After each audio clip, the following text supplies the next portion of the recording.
Okay. So, boleh kat sini So kalau kita tengok dalam exercise yang pertama ni, dia cakap explain to each other how the different operating function, switches and warning lamp in the vehicle work. So kalau kita tengok switches, macam dulu kereta-kereta yang lama is very straightforward, on, off. Tapi untuk kereta-kereta yang moden sekarang ni, dia dah makin berkurangan. Dia lebih kepada touch sensor. Contoh macam kita punya door handle, dia touch sensor. And then kalau kita tengok dalam kita punya infotainment system, kita punya radio, and then even on the newer model, kalau kita tengok kita punya steering wheel sekarang ni masih lagi dia touch, bukan touch sensor, dia normal sensor ataupun normal switches. Tapi untuk contoh macam kita punya Golf 8, dia dah beralih kepada proximity dan juga touch sensor. Kalau kita tekan, dia tak kena apa-apa. Dia macam kita tekan plastik macam tu je. Tapi dia dengan menggunakan heat dan juga dia proximity tu tadi, dia akan detect lah sama ada kita nak on dan juga kita off kan kita punya kunci ataupun switches. So untuk itu, menjawab soalan nombor satu ni, apakah jenis switch yang available dan juga warning yang available. Untuk kereta-kereta yang moden, dia lebih kepada proximity dan juga touch sensor, bukan lagi conventional on off macam dulu. Alright. Okay. Lepas tu kalau kita tengok nombor 2, please switch the coming home dan juga leaving home function on and off of your vehicle. Set different time for coming home dan juga leaving home function. Tahu tak apa tu coming home dan juga leaving home function? Yes, daylight macam kalau katakan kita lock kereta, lampu depan tu boleh on untuk certain time, certain period, maybe bergantung kepada apa yang kita set lah. Dia ada dua, satu adalah coming home dan satu lagi adalah leaving home. Maknanya bila kita sampai rumah, kita dah tutup pintu, kita dah lock kereta, lampu tu akan still on untuk certain period of time, dan itu adalah coming home. Dan juga leaving home ni adalah bila kita nak masuk kereta. So bila kita unlock kereta kita menggunakan kita punya remote, dan kita punya lampu akan buka dan dia akan illuminate the surrounding. So ini sebahagian daripada safety features juga, yang mana kita boleh aware dengan kita punya surrounding, sama ada orang ke, menyuruh dan sebagainya. Okay. Dekat mana kita nak activate dan deactivatekan sistem ni? Dalam kita punya steering wheel ke dalam infotainment system? Infotainment system. Yes, lama punya dekat kita punya steering wheel. Untuk sistem yang baru, kita akan tengok dalam kita punya infotainment system. So, kebanyakan sistem kalau kita tengok, dia menggunakan infotainment system yang macam dekat Action ni, kita panggil dia sebagai Discover Pro Media. Kebanyakan sistem yang baru-baru sekarang ni, dia semua dalam tu. Okay, macam yang lama ni, kita ada button lah, individual button lah. Tapi untuk every system, kita punya feature ni kebanyakan atau punya function ni kebanyakan dalam dia infotainment. So itu yang kita nak buat sekarang. Okay. Korang boleh masuk kereta, berada try lah tengok berapa ramai yang boleh duduk dalam, yang ataupun yang boleh tengok di luar. Okay, alright.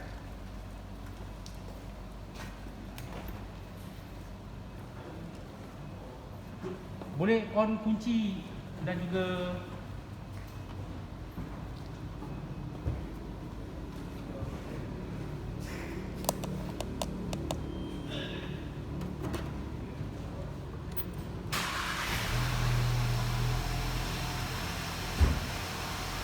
check left. So macam yang kita boleh tengok kat sini, kebanyakan sistem tu available dalam kita punya infotainment system lah. So kalau kita tengok dekat mana nak access, keluar tu. So dia under vehicle, dan kita pergi dekat setting bawah tu, dan dekat light. So under light kita ada black option, coming home dan juga leaving home function. Okay. So any question?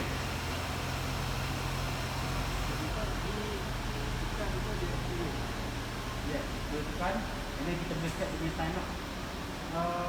Ni dah walk engine 450. Okay, so dekat situ kita boleh, dia bukannya on off, tapi dia time based. Bergantung kepada berapa lama kita nak dia on dan berapa lama kita nak dia off lah.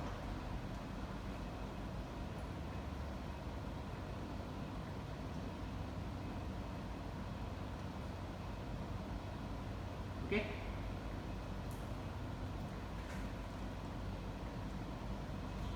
Alright.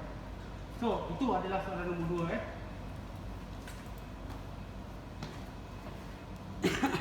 So, soalan yang seterusnya nombor 3.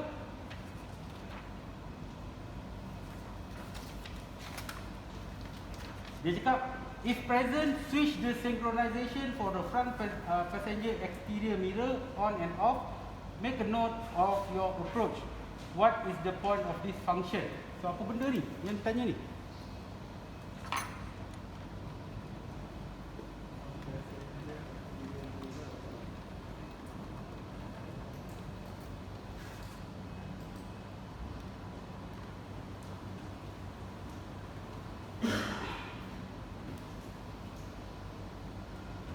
So, apa yang ditanya ni?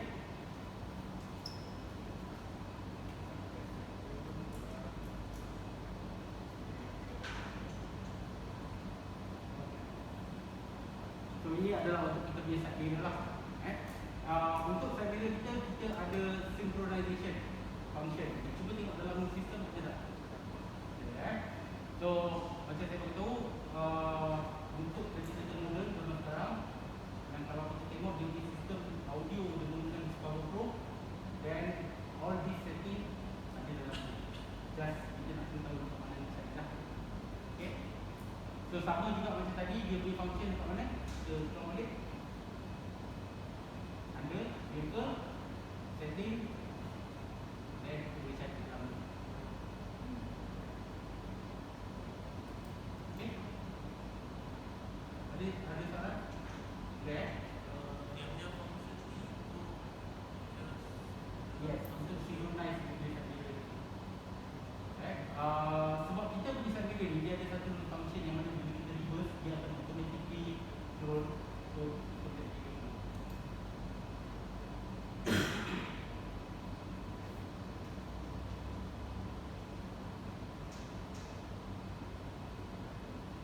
Okay, so dia kalau kita mirror, dia maknanya kita lock, kita boleh tuan.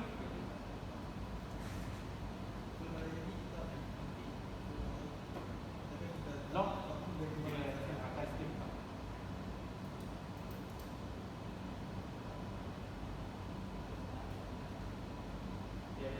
Nama digital dia pakai button Sebab tu sekarang ni bila kita cakap pasal switches, dia bukan macam dulu kita bila kita on off, switch tu akan rata 12 volt saja. Tapi untuk the latest technology, dia program.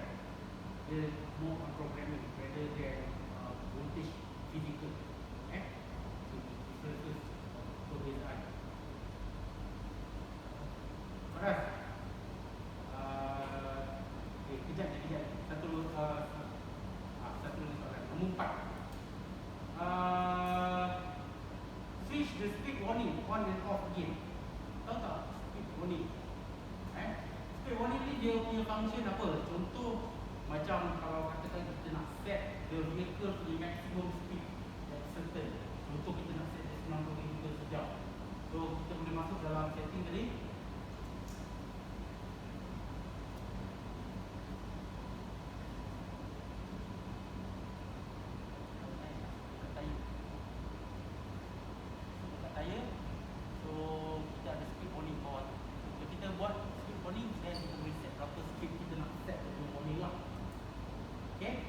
At the same time, kalau kita tengok on certain country yang mempunyai winter tire, dia mempunyai maximum speed yang berbeza dengan normal summer tire. So dekat situ pun kita boleh set dekat sini. Okay. Itu salah satu option kenapa kita gunakan this maximum speed limit lah. Bila kita tahu tayar sana dia ada speed rating kan. So untuk winter tayar usually speed rating is lower than summer punya tayar. Jadi kita boleh set kat sini as a reminder untuk driver. At the same time kalau kita tengok dekat sini, this tayar pressure dia menggunakan TPMI dan TPMS.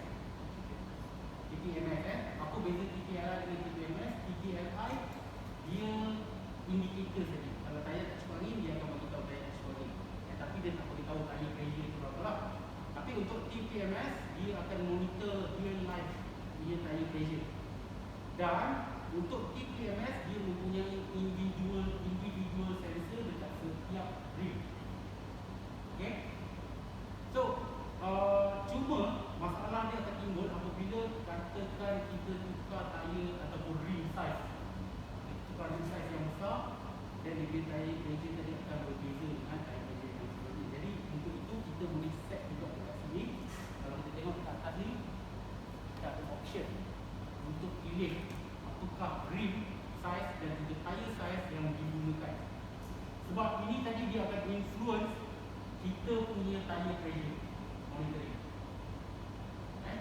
Sebab kalau katakan tayar tu nipis, dia punya sidewall dia nipis, dia punya pressure kalau terlampau tinggi dia jadi terlampau keras kan. Tapi kalau katakan tayar tu tebal, dia okey dengan tayar pressure yang tinggi. So mungkin katakan kalau size dia sebagai contoh 225/70, kalau kita pump tayar dia dalam let's say lah 240 kpi. Tapi kalau katakan kita tukar kepada 245 50, jadi 240 kpi ni berapa tinggi. Jadi kita kena lower down maybe 220 atau 210. Jadi untuk itu kita ada this option dalam kita punya infotainment untuk tukar size tayar tadi supaya comfortable to still sama regardless of tayar size. Okay.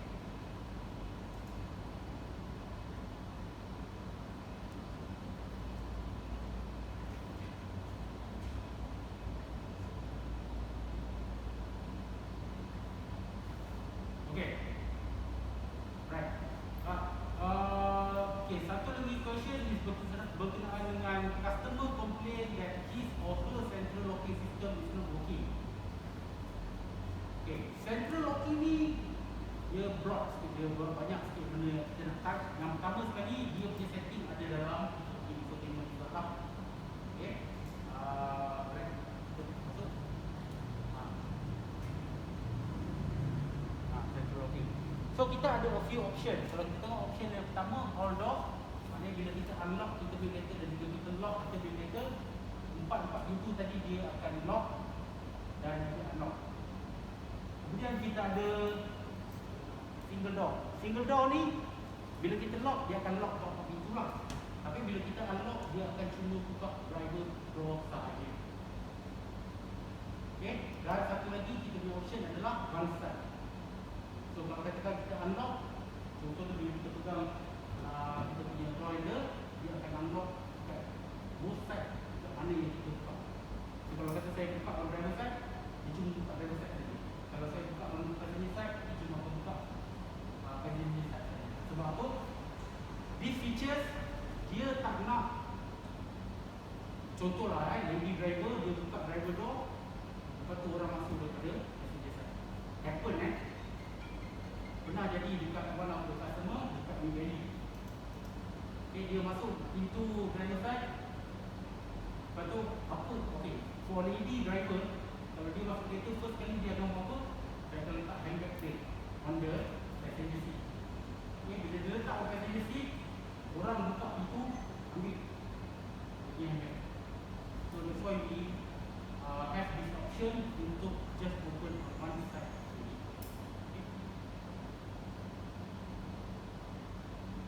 Right, ini question. Kita boleh keluar dulu.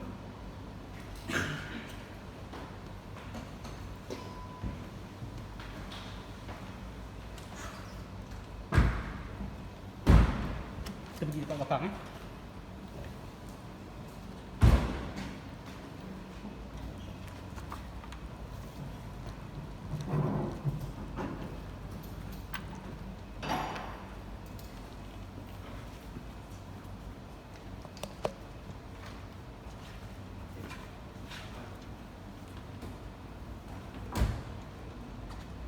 Okay, central locking.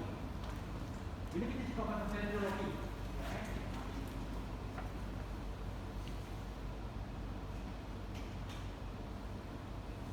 kita mempunyai keyless entry system. So apa common complaint daripada customer berkenaan dengan keyless entry system?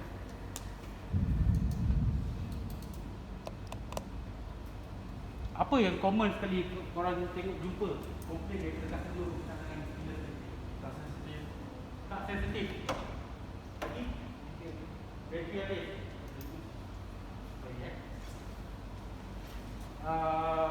Battery habis. Lagi apa lagi? Tak boleh buka.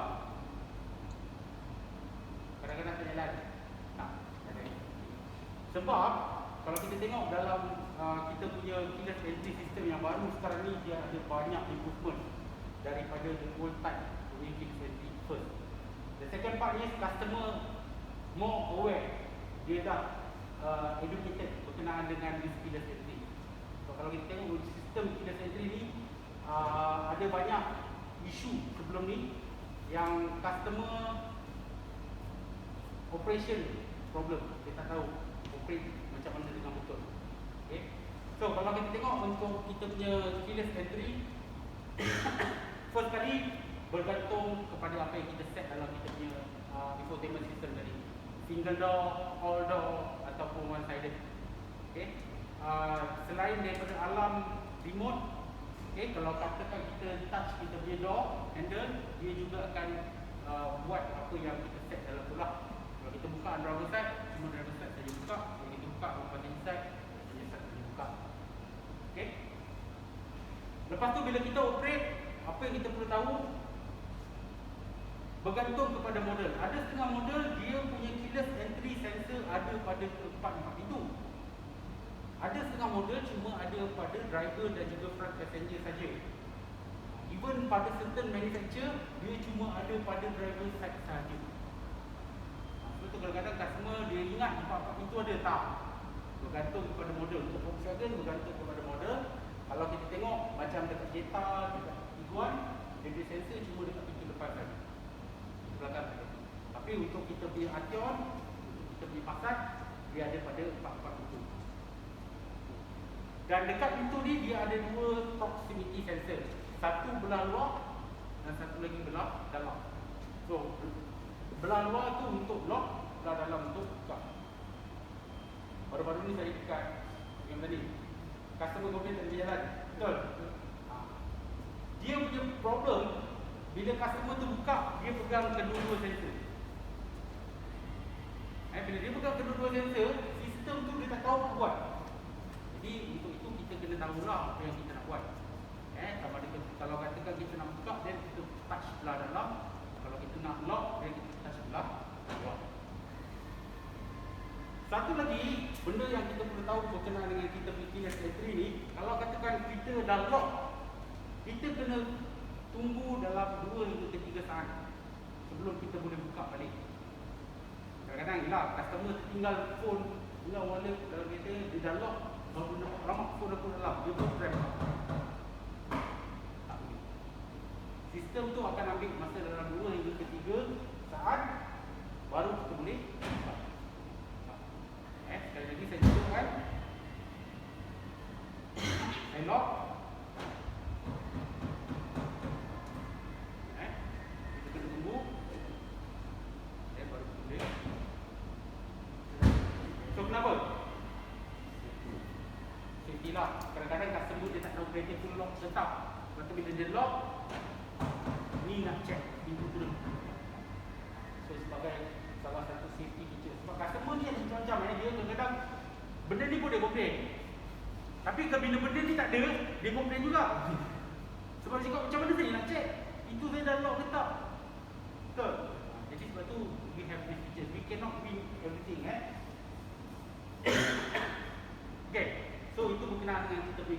safety lah. So macam yang saya inform, sistem untuk kereta-kereta yang baru sekarang ni dah improve a lot. Kalau kita tengok pada model-model yang lama macam kita punya pasal CC. Pasal CC dia ada banyak isu air masuk. Dia menyebabkan dia shock sekitar. Okay. Dan even kalau kita tengok untuk Arteon, terutama sekali kalau kita tengok tingkap kita ni dia panggil frameless design. So bila kita dekat, dia akan ada satu step yang pertama, dia akan turunkan sikit tingkap ke dulu. Lepas tu baru kita buka. Okay. Ada customer dia tarik terus. Okay. Nasib dia baik, benda tu akan berfungsi macam biasa. Nasib dia tak baik kalau dia tarik terlampau cepat, dia punya tingkap ni tadi akan sangkut dekat dia punya getah tu. Dan dia boleh goyang. Dia banyak jadi dekat kita punya pasal sisi. Customer tu tarik, ada yang sampai cermin ni gegak. Kita pun kena. Yang frameless lah. Tu pada sistem yang lama. Sistem yang baru dia lebih cepat. Lepas tu kalau katakan kita nak explain to customer, kita beritahu dia tarik first step baru buka. Kalau kita terus tarik pada sistem yang lama, dia kemungkinan akan sangkut dengan kita punya getah dalam ni dan boleh buka getah. Okay. So itu untuk kita punya keyless entry. Bagaimana pula dengan rear boot? Dia pun ada keyless. Dia ada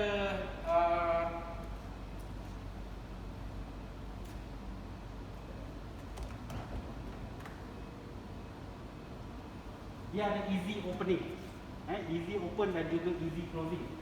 So ada beberapa benda yang kita perlu tahu berkenaan dengan easy open dan easy closing ni. Banyak customer tak faham sistem ni. Even salesperson pun dia tak boleh nak explain dengan baik kepada customer. So ada beberapa benda yang kita perlu tahu. Easy open dia bukan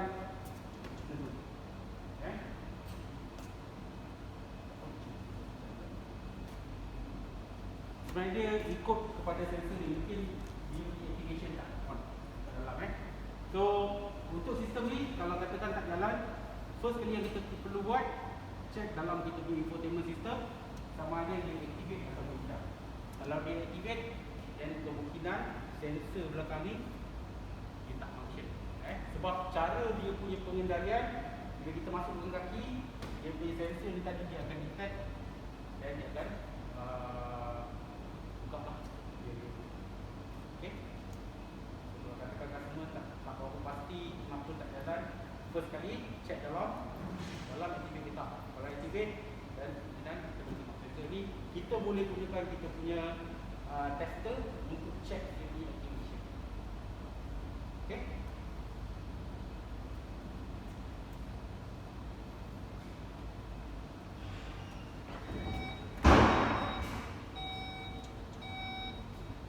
Okay. Kalau kunci dekat dalam, boleh tutup ke tak? Tak boleh tutup.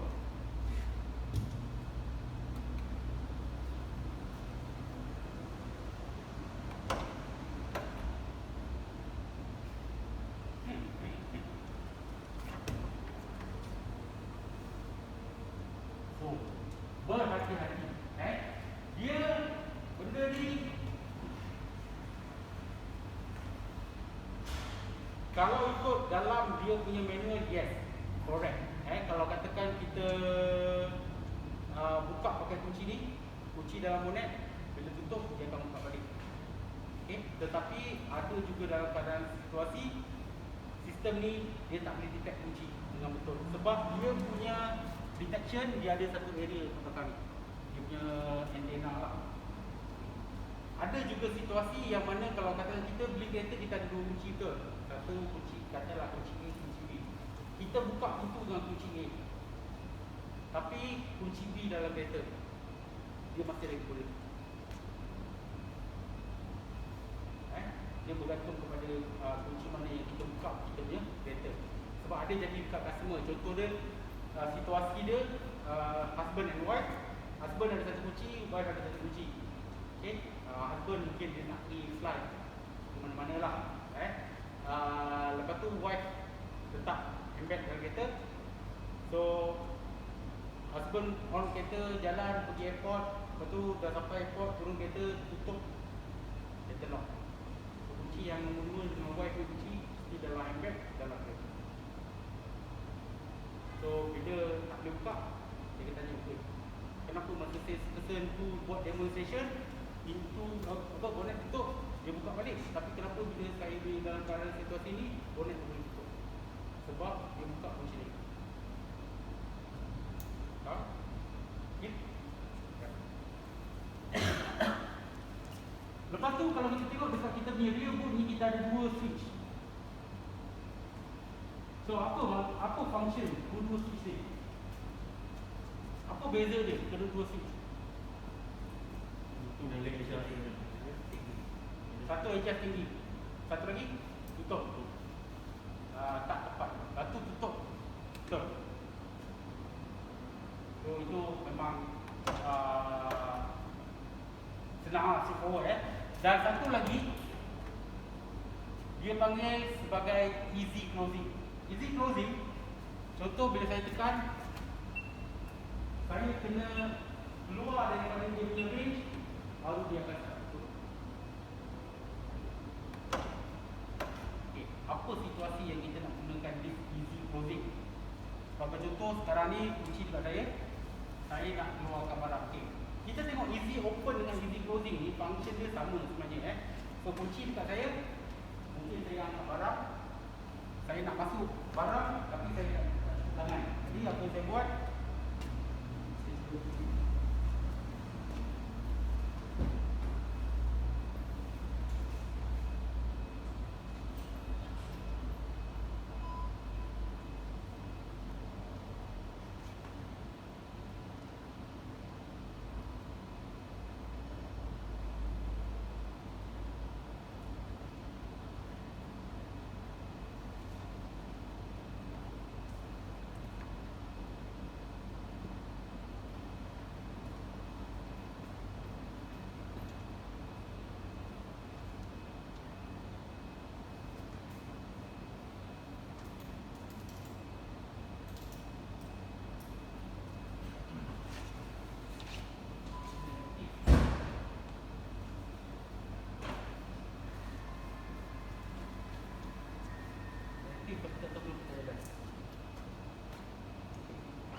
so sekarang ni saya ada barang, saya just masuk ke kaki dan dia akan buka betul.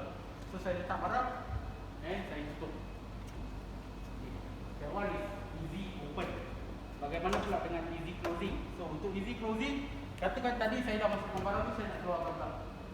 So kalau saya keluarkan barang tu, saya tak cukup tangan itu tutup betul. Lepas tu saya tekan this button, saya angkat barang saya dan saya keluar daripada dia punya radius dan akan tutup.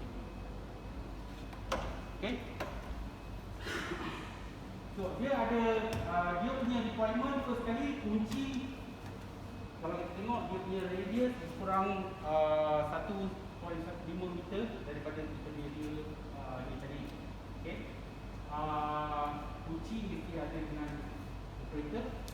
Bila kita tekan, dia akan detect kunci itu dan dia akan ada buzzer.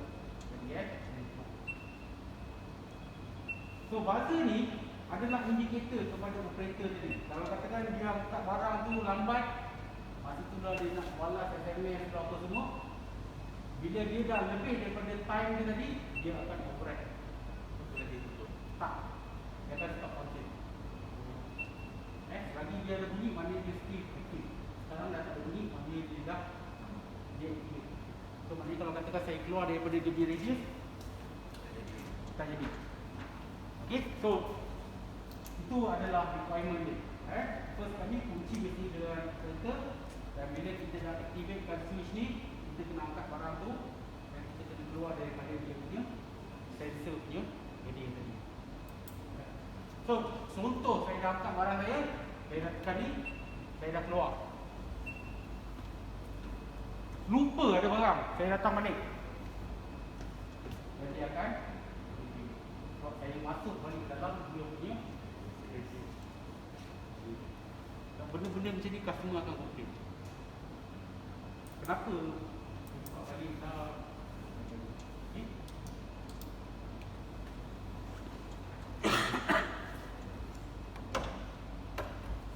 Okay.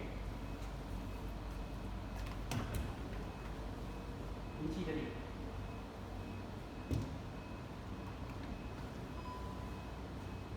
Jangan stop. Tadi kenapa dia tak stop?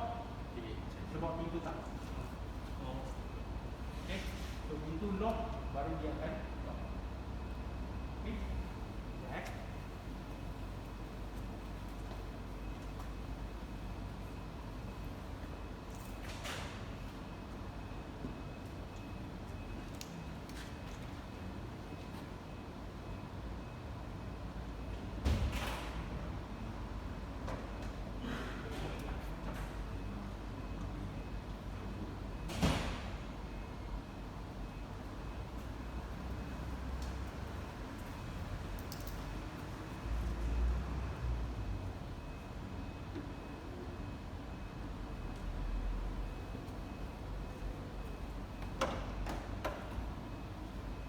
Sekarang saya ada satu kunci.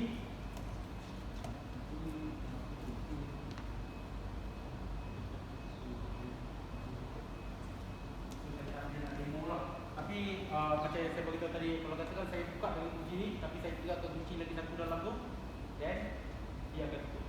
So contoh dalam kes ni, bateri ni dah habis, so saya tak ada nak demo lah. Buka. So saya campak kunci ni kat dalam.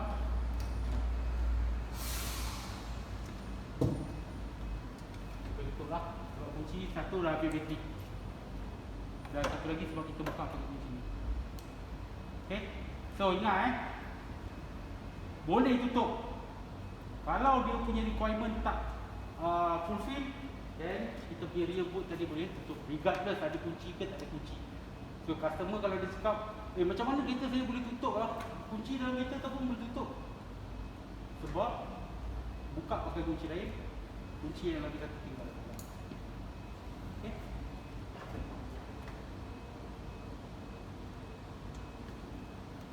Ini question. Boleh belakang ni. Banyak hal kan? Okay. So sekarang ni kunci customer pintu habis. Kunci dia bateri habis. Macam mana dia nak buka pintu? You know Okay. Nak start apa boleh juga sebenarnya.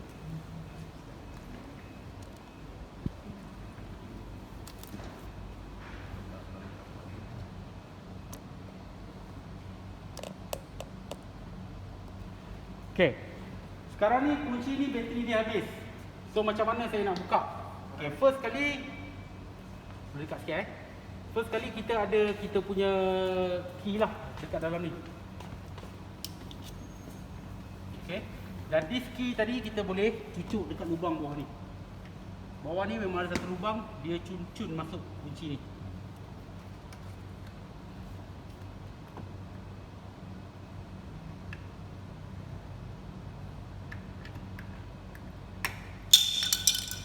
Okay. So then kita boleh buka.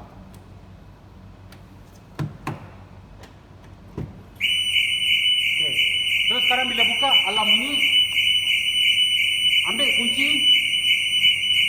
dekat dengan ni.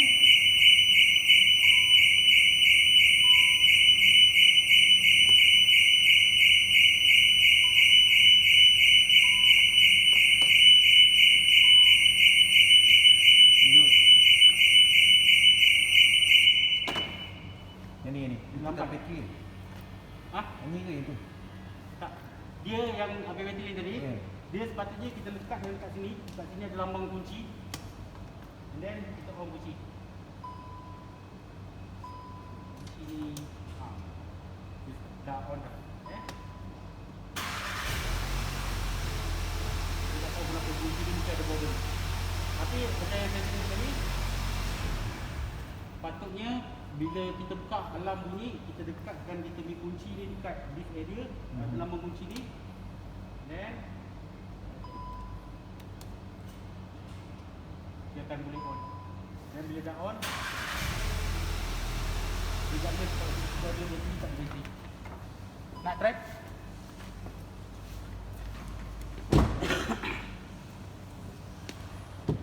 Kunci dulu. Kunci dulu. Kunci. Apa? Kunci.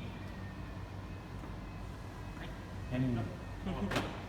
Nampak menu. Mana? Tak apa, Ui. menu. Dalam bunyi ni. Kita nak try alam tu. Yang boleh dalam bunyi ni. Tu dia start. Jadi kunci tu apa nak try? Suasana. Dah. Okey. So sekali lagi saya bagi tahu, kita buka kita punya lock ni gunakan kita punya kunci ni tadi.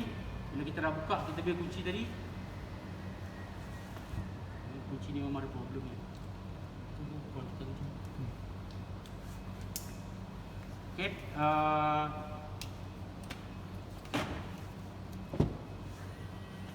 tahu kenapa dia tak betul. Okey, sekali lagi kunci habis bateri, cabut kunci tu, buka bawah ni. Dah buka bawah ni, kita tarik buka, and then bila alarm bunyi, kita letak kunci ni dekat dia punya Tepi tu. steering tu tadi, and then kita on. Okey.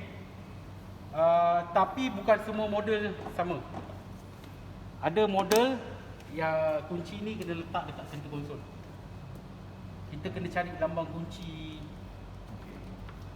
dekat mana lambang kunci tu. Kalau lambang kunci tu dekat steering column, dan kita letak steering column. Kalau dekat center console, letak center console. Okey.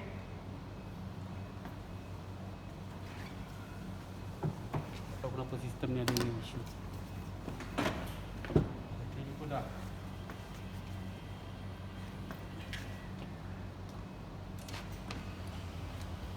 Alright. So ada apa soalan setakat ni? Okay, kalau tak ada soalan, itu adalah berkenaan dengan kita punya central locking system. Apa tak tahu. Kenapa ada sikit kereta orang cakap engine on tapi kereta lock, terlock. Ada. Tekan switch. Ada orang tekan switch. Sebenarnya kalau ikutkan logik dia takkan lock. Kalau katakan kita punya on, kunci on, dia bukannya start pun. Kalau kunci kita on, kereta tetap boleh lock. Kalau masalah ABS.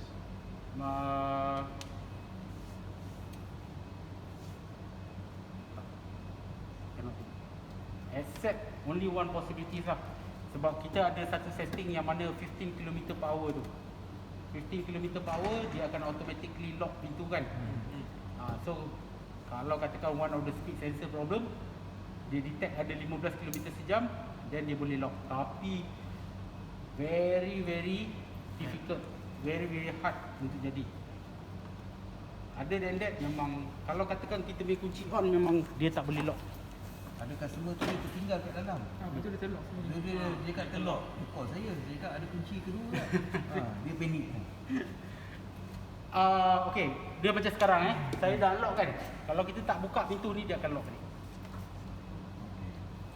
Tapi dan again, kalau saya tak buka pintu ni, dia akan lock balik. Kalau saya dah buka pintu tu, dia takkan lock. Itu daripada apa yang saya pernah try lah. Setakat ni saya boleh bagi tahu tak pernah lagi dia automatic lock.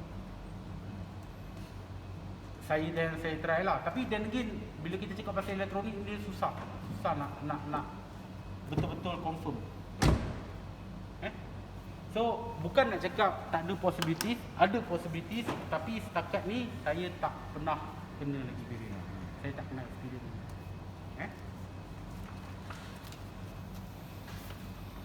Okey. Ada apa soalan? Cik, ada soalan tu. Hmm. So, ni pernah berlaku lah. Tapi bukan John, dia Passat. Customer kata, dia buka pintu macam ni. Then, dia try tutup, kita boleh lock. Nah. Okay. So, yang ni memang safety issue ke atau? Dia memang macam tu. Okay. Dia berbeza dengan Jepun dan kereta. Okay.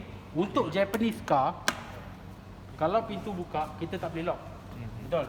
Tapi untuk Volkswagen tak. Untuk Volkswagen contoh sekarang saya buka. Okey, saya buka pintu. Lepas tu saya lock. Okey, bukan driver side. Driver side tak boleh. But all the other rest boleh. Okay, saya buka pintu. Lepas tu saya lock. So saya dah lock. Pintu buka. Kan? Tapi bila saya tutup, then baru dia lock. So kenapa? Sebab untuk these features, driver tak payah tunggu semua orang tutup baru lock. Untuk Japanese tak boleh kan? Japanese car tak boleh. Even B7 pun tak boleh. Yes, tapi untuk the new model, walaupun pintu ada satu one of the door tak tutup lagi, kita boleh lock. Tapi bila orang tu tutup pintu, dia akan Automatic lock. automatic lock. So kita boleh try. Seorang try pintu belah sana buka. Okay, buka. Tidak. Okay. Okay. So Zul dah buka, saya lock. Okay, tutup. Try buka. So itu memang dia punya features. Bukan problem, that is memang dia punya features. Tapi it's not the same as Japanese car. Japanese car kalau one of the door tak tutup, memang tak boleh lock. Tapi untuk Volkswagen yang latest model tak boleh lock. So Lagi ini features kan. Dan sekarang kita okey lah, driver pun saya, passenger pun saya keluar sini ambil barang. Saya lupa untuk Lock. tutup bye-bye. Lepas tu saya suruh lock pintu, saya suruh jalan. Lagi orang boleh curi barang pun. Iyalah, tapi kalau dia tak tutup. Ha. Tapi then, This was the actual question by my customer. Yes. but then again, come back to customer responsibilities lah. Kenapa dia tak check pintu, dia tak tutup? Okay, kita kena understand one thing some features memang kita tak boleh nak buat apa-apa dulu. Bila diorang design this car according to some country punya regulation. And kalau kita tengok, kita ada tiga big regulation. One is Europe, another one is America, another one is Japan. Dan ketiga-tiga country ni dia akan mempunyai requirement yang berbeza. Sebab tu kalau kita tengok for Japanese sebagai contoh kita tak jumpa push start button dekat center console.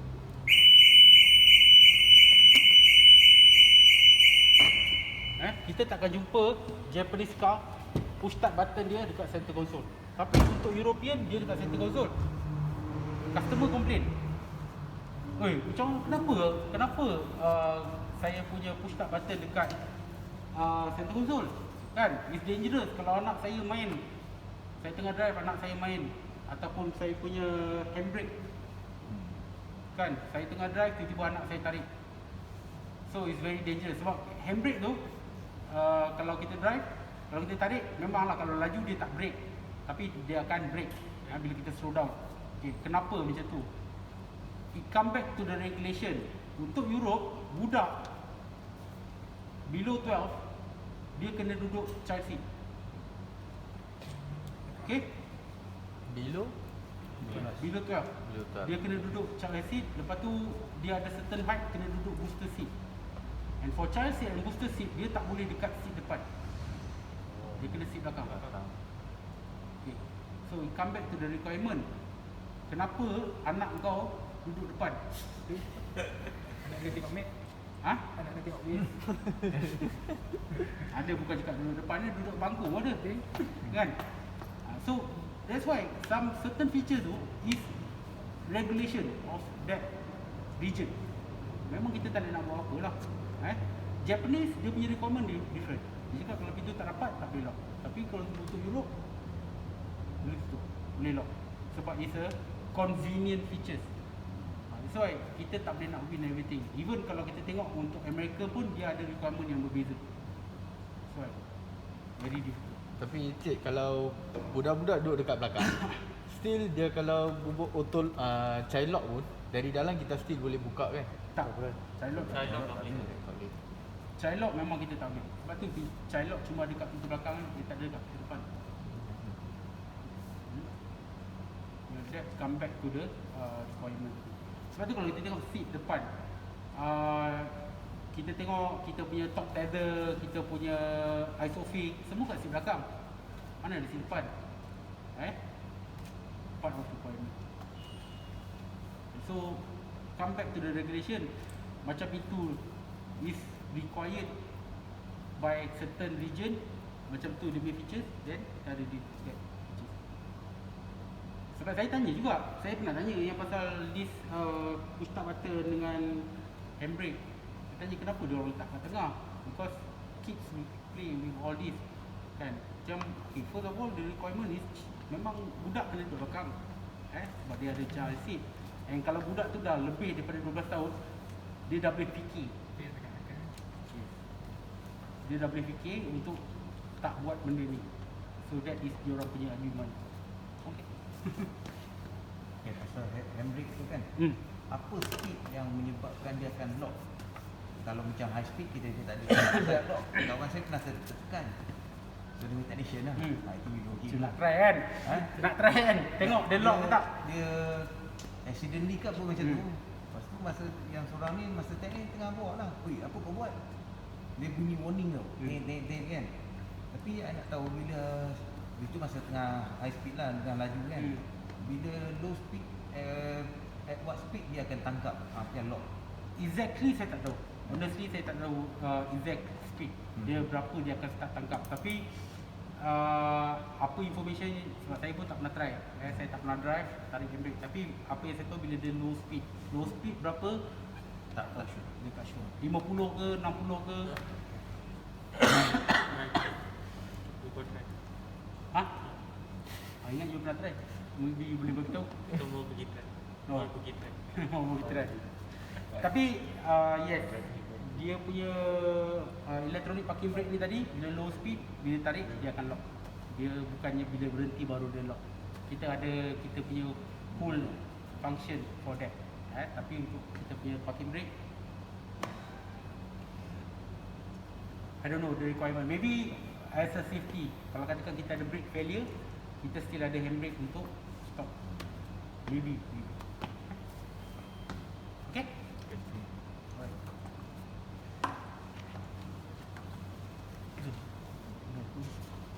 Okay, so kita akan pergi kat depan.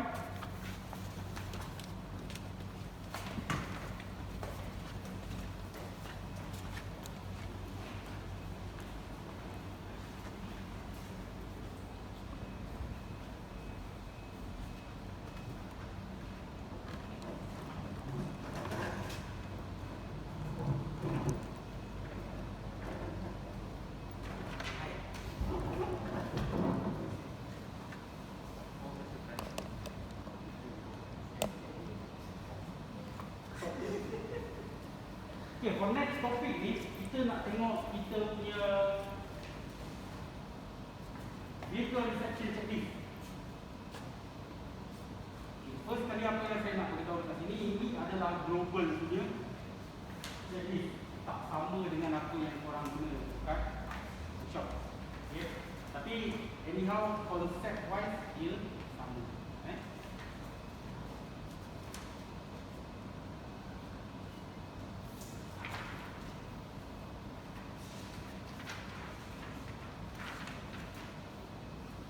So, ada banyak beza ke tak?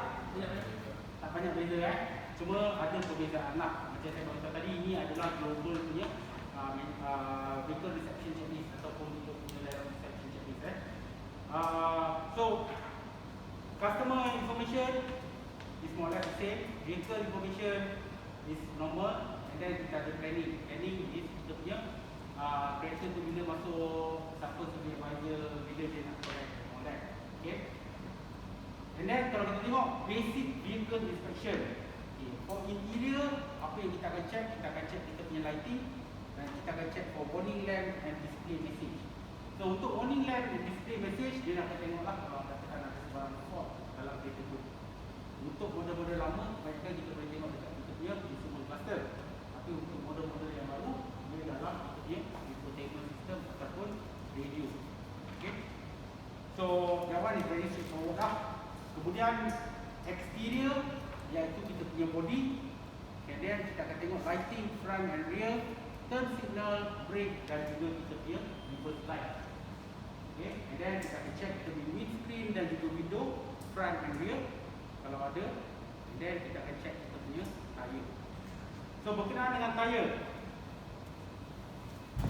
kita ada, kalau kita tengok dekat tayar, dia ada TWI. Betul? So dekat sini kita boleh tengok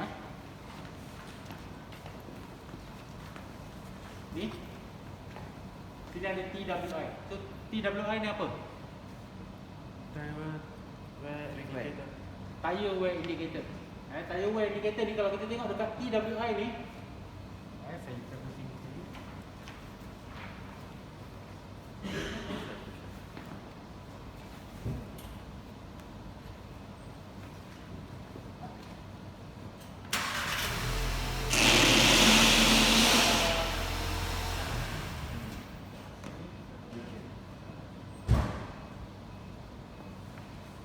So kalau kita tengok dekat kita punya TWI, dia akan inline dengan line ni.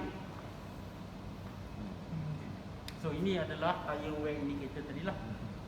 So kalau kita tengok tepi ada TWI, dalam tire tu dia akan ada list penanda aras dipanggil lah. So this penanda aras adalah indikator minimum thickness kepada kita punya tire tadilah, dia punya bunga tu. So untuk Volkswagen dia punya standard adalah 1.6 mm. So daripada sini kepada sini dia punya ketebalan minimum dia 1.6 mm. Kalau kurang daripada tu, maknanya tayar tu dah rotak, nak tukar baru. And then kalau kita measure pun, in actual kita ada 3 tempat kita kena measure. Satu belah luar, tengah dan belah dalam.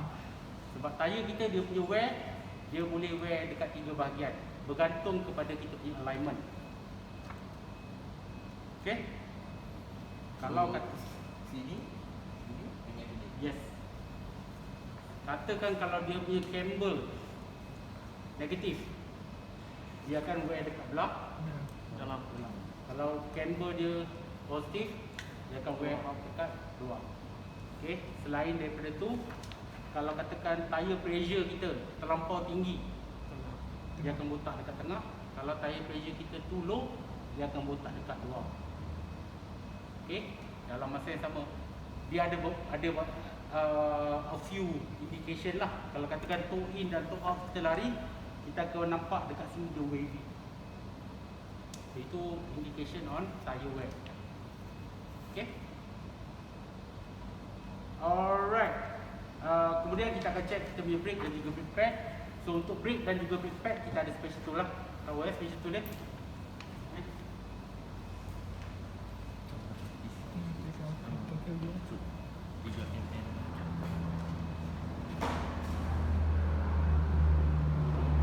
Berapa nanti saya tunjukkan special tool dia? Kemudian kita punya engine compartment, cable, hose, belt, fan, air filter, etc. Oil level and fluid level dan juga brake dan juga brake pad. So untuk oil level, ini lagi satu. Customer kebanyakannya, bukan semua tapi pada yang jenis-jenis old timer lah, dia ada old timer dengan mat kereta lah. Dia suka check minyak enjin. Bila kita cakap pasal minyak enjin, saya kata betul-betul saya beli kereta sekarang ni, saya pakai Honda Jazz. Honda Jazz tu saya pakai 5 tahun, saya tak pernah check minyak oil. Buat apa nak check engine oil? What is the reason nak check engine oil? Tak ada reason. Tak reason. Yalah, you hantar servis. Bila kan you hantar servis. Lepas tu you ada sensor. Kalau minyak hitam ni tak cukup, sensor tu naik. Tu buat apa saya nak check minyak enjin? Betul, Haji? So, tapi customer is up to them, dia punya kereta Okay, bila kita cakap pasal engine oil, which level yang kita kena perhatikan? Okay, this is minimum, this is maximum. Whatever in between is okay. Tapi customer dia kalau boleh dia nak cun-cun kat sini. Betul.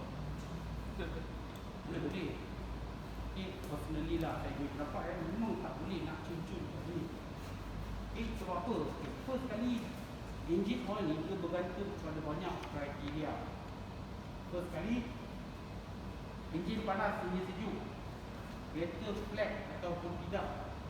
Okay. Kalau katakan saya buat servis bukannya bergantung kepada tuang minyak cek, tuang minyak cek. Betul. Selalunya kita akan bagi minyak according to standard. Okay. Untuk this engine berapa? 5.7. So 5.7 kita tuang 5.7 dalam. Dan kita akan check. 5.7 tu dia takkan dekat maksimum. Sebab bila kita tuang, dia dekat atas. Di atas dia akan ambil masa untuk turun bawah. Contoh kalau customer pagi dia check engine oil. Bila masa dia check, dia panaskan engine dulu ke tak? So dia check tu. Kan? Cucuk, check. Kereta flat ke tak? Sebab no. So mungkin bagi dia engine sejuk kat sini. Dia dah set engine sejuk kat sini. Tapi bila dia start, bagi dia warm up, bila dia check balik engine, of course dia akan bukan. Sebab minyak tu bukan duduk dalam oil sum je. Dia akan travel up. So that's why personally kalau tanya saya, it doesn't make sense untuk ngam-ngam kat sini. Dia in between A dengan B. Even kalau kita tengok dalam user manual,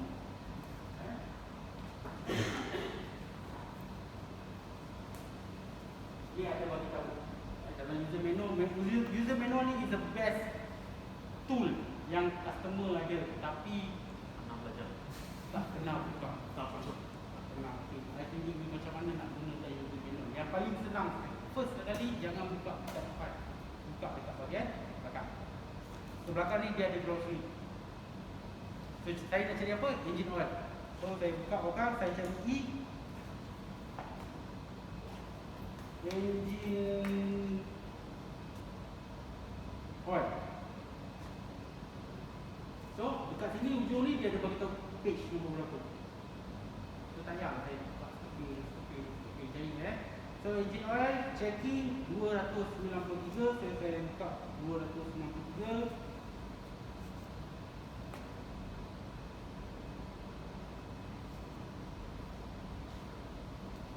Ini information dengan checking engine oil.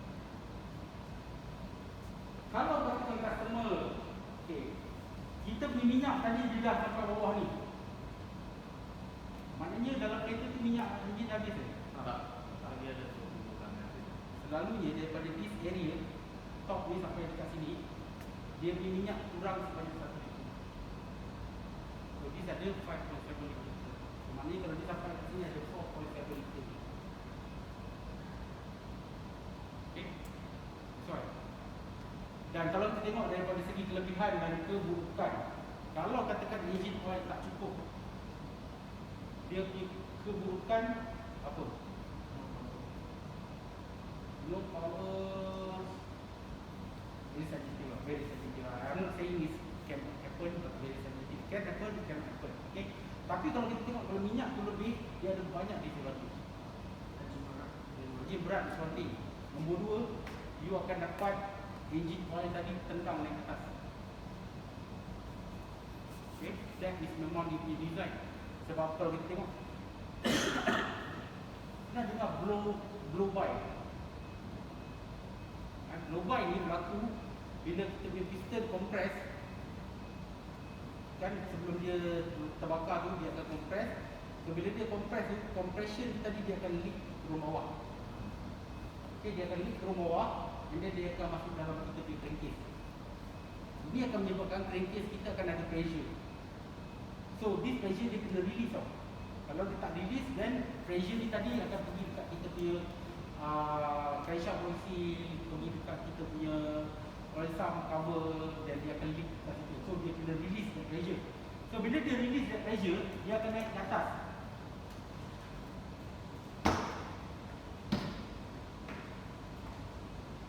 Dia akan naik ke atas.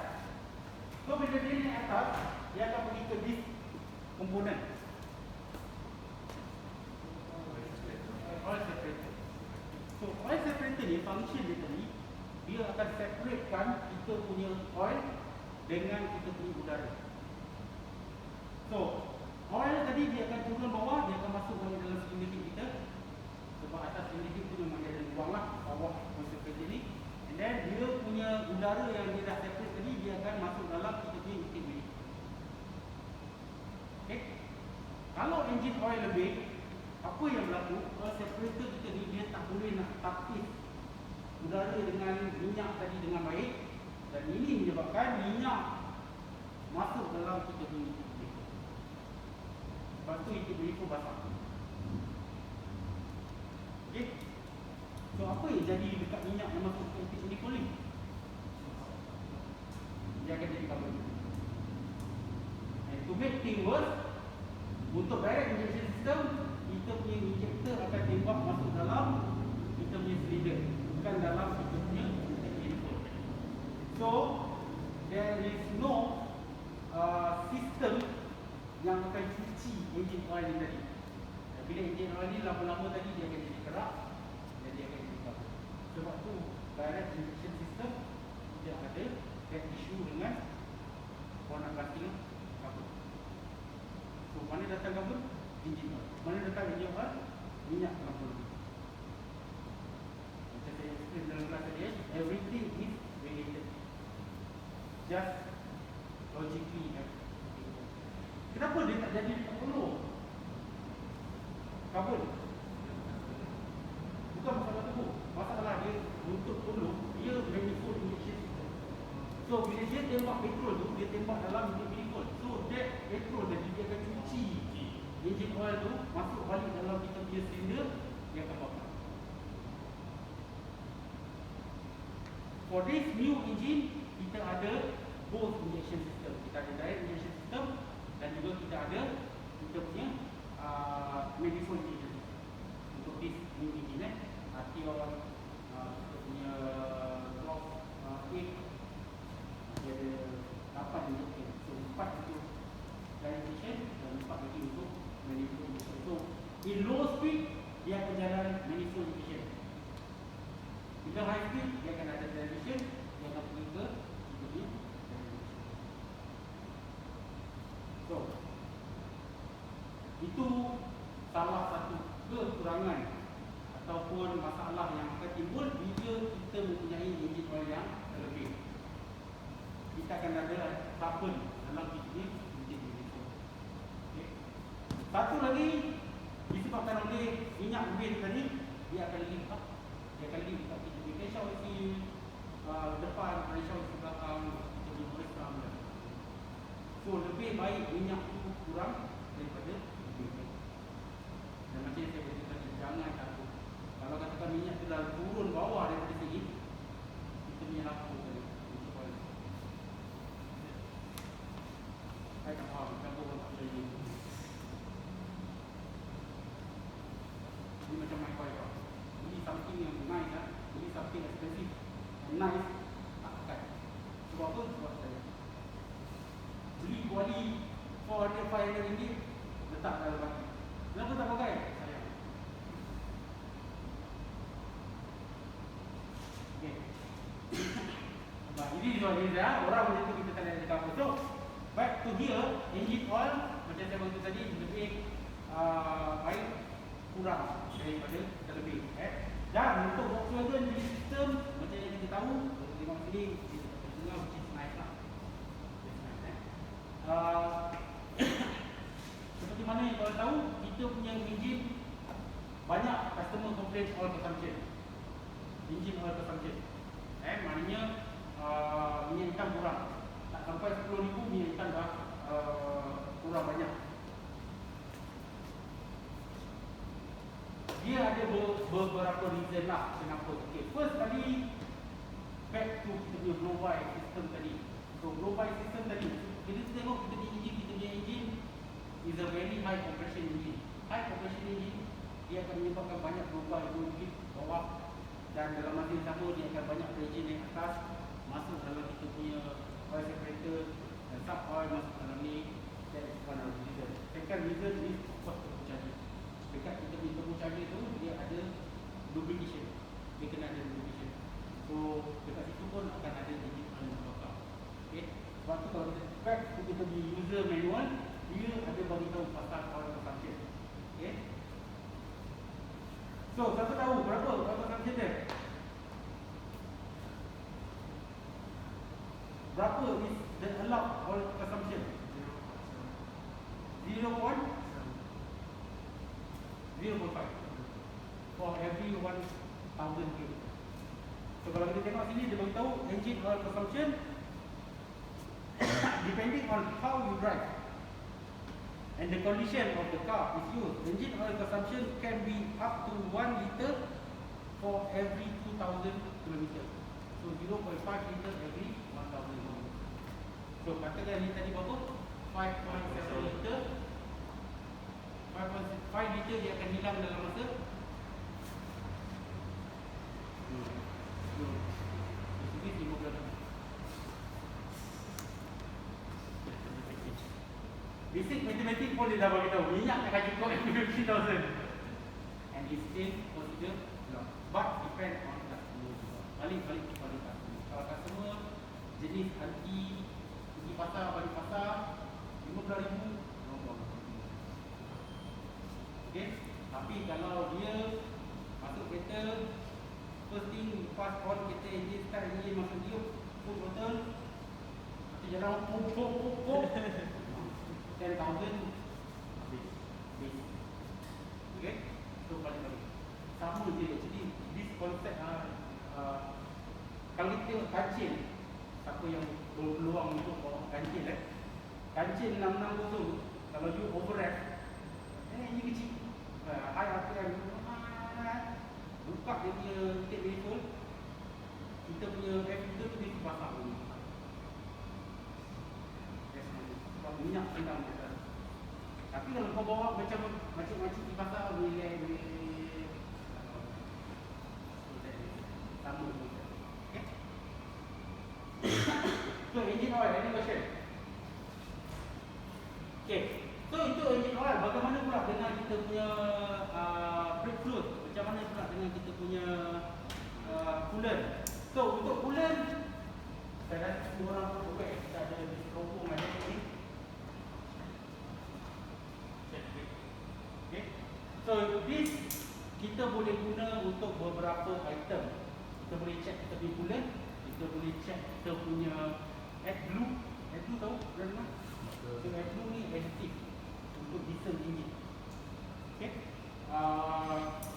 Battery acid, katakan wet battery, kita nak tengok sebab wet battery dia dalam battery tu bukan acid dia ada air suling dengan battery dengan acid. So mixture of acid dengan air battery tu tadi pun kita boleh check dulu. Tapi untuk this exercise kita nak check kita boleh nak, right? So cara dia straightforward.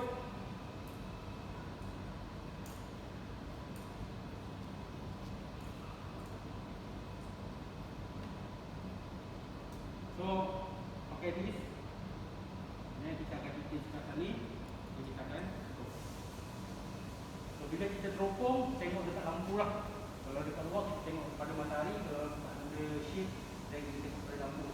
So bila kita tengok pada ni kita boleh nampak ada kawasan biru dan juga kawasan putih. Siapa yang tak nak pakai? Nak pakai? Semua nak pakai? Tak nak pakai? So dia ada biru dengan dia ada putih. So kalau kita tengok betul-betul line di antara biru dengan putih tu, itu adalah kita punya level coolant concentration. Maknanya berapa banyak coolant, berapa banyak kita punya air. Okay. So dekat sini dia ada unsur. Kan? So dia akan ada tulis minimum dan dia akan ada tulis maksimum. So dia mesti in between this minimum dan juga maksimum tadi. Nampak tak? 30. Okey, kalau kita tengok betul, dekat atas dia ada maksimum dan dia ada minimum. Maksimum dekat 45, minimum dekat 20. Betul? So in between. Whatever in between that is okay. Okay? Tak tentu je. Nampak tak? Minimum dekat 20 tu ada minimum, dekat atas 45 tu dia ada maksimum. So whatever in between tu is considered okay lah. Nampak?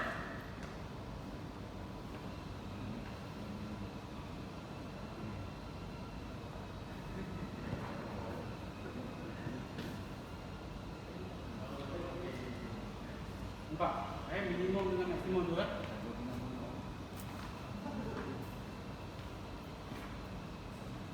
Okay. So, kalau katakan kita punya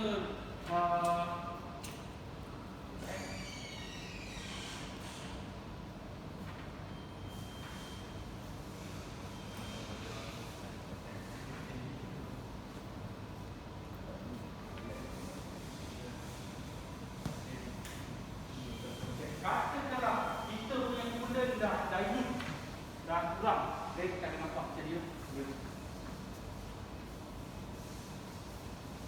semua biru. And dia dah tak ada putih biru tu tadi, dia semua jadi biru.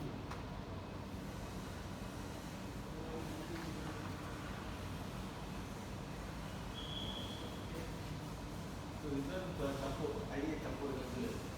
This one dia letak air, dia jadi semua biru.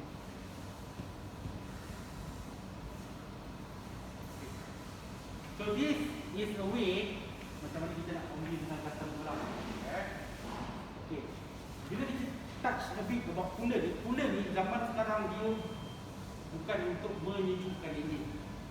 Sebab kalau kita tengok operating meter zaman sekarang ni pun macam dulu, masa zaman-zaman saya sekolah tu, dia orang tahu coolant sepatutnya dalam 80 darjah Celsius. 90 tu dah wui masa saya sekolah tu lah. Tapi zaman sekarang kita punya cooling system dia lagi panas.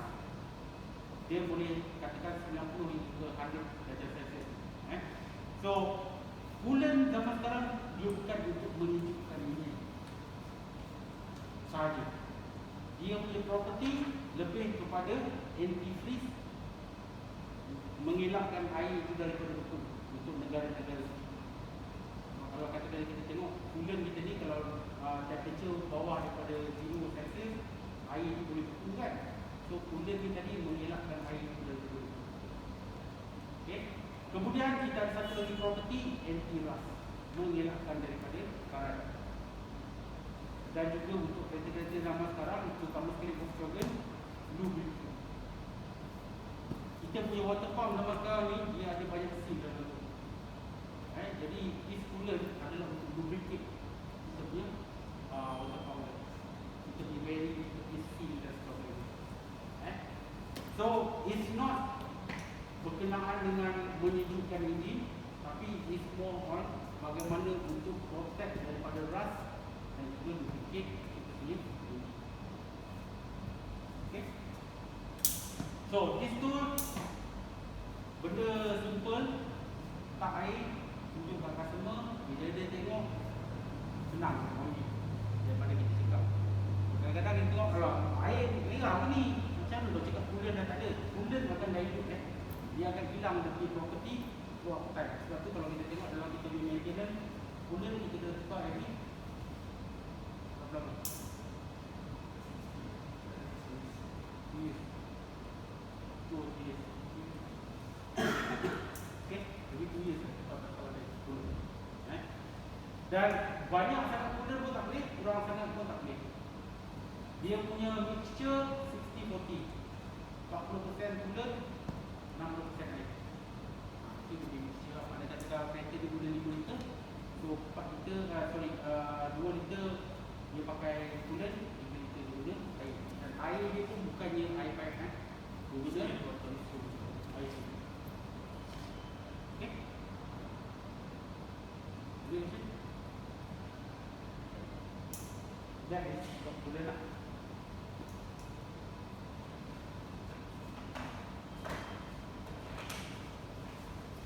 Alright, so next,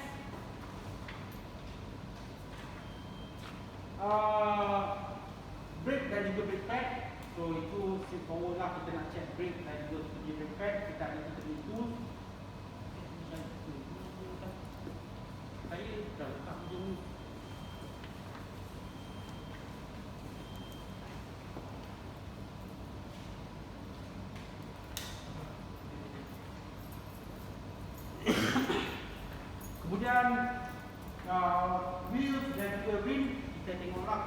cala ke, tengok ada filter dan sebagainya. Okay, one of it of course untuk kita offset dalam masa sama kita nak protect kita punya self.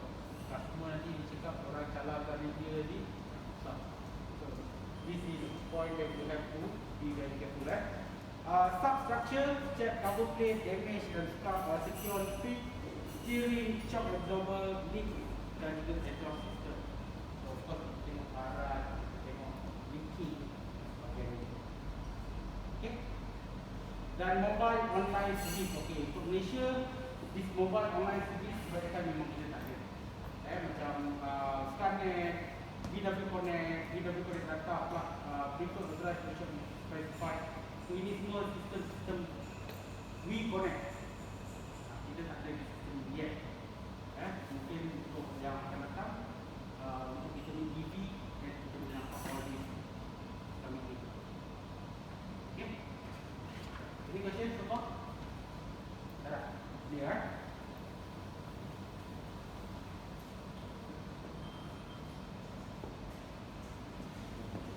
Alright. So itu adalah sedikit sebanyak berkenaan dengan kita punya operation dan juga berkenaan dengan kita punya maintenance checklist. So yang inilah engine oil, vehicle checklist. So kita akan stop dekat sini dulu, kita akan break. Sekarang pukul 2.45. Kita akan sambung balik pukul 3.15. Okay? Okay? So kita break dulu, sambung balik pukul 3.15. Ini nak pakai?